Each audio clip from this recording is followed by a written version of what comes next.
All right, Job chapter 7, let's call this one chipping away at restraint, understanding that at this point, Job is going to turn his attention away from Eliphaz directly, it seems, back to his condition, as we see in some ways a repeat of the ways in which the enemy tried to chip away at his endurance back in chapter 3, because now he's going to talk about the ways in which his nights are filled with tossing and turning, inevitably or undoubtedly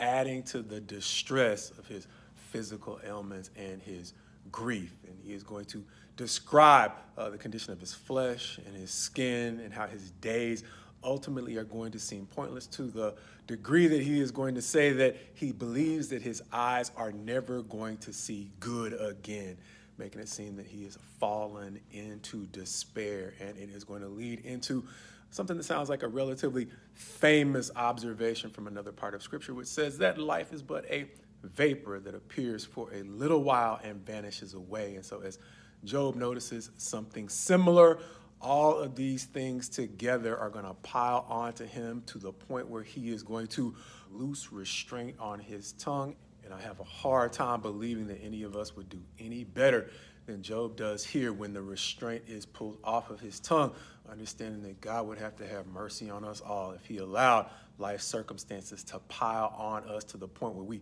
really lose restraint on our tongue. Not me having a bad day in traffic or a bad day at work lose restraint, but to the point where tragedy after tragedy after tragedy begins to make it seem like our days or our lives are completely hopeless, and therefore we got nothing to lose by simply letting loose. That is where Job finds himself as he begins to go on and state, even when he can sleep, he gets night terrors. And so it might seem like a cruel joke, because not only does he have trouble falling asleep, when he finally can potentially have the hope of falling asleep, his eyes closed only for him to be frightened back awake and recalled to his pain and his suffering all over again. At which point, if it was not clear before that Job was asking for death or favoring death in chapter 6, it's literally going to be part of what he talks about here in chapter 7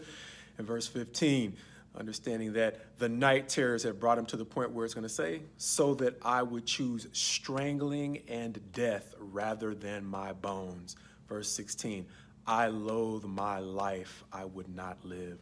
forever.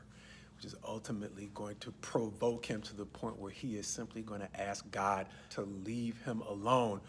over the next few verses before he is driven back to the question of why,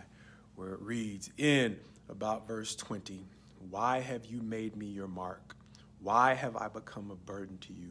And why do you not pardon my transgression and take away my iniquity? Remembering that Job is not a man who is a stranger to sacrifice. Even when he did not necessarily know of sins of his own, he was in the habit of offering up sacrifices for his own children. But now he's got the dilemma that he likely has nothing left to sacrifice, much less any idea what he should even be sorry for. Which is why the enemy might have left him with more friends to help him guess as Job continues to struggle in chapter 8.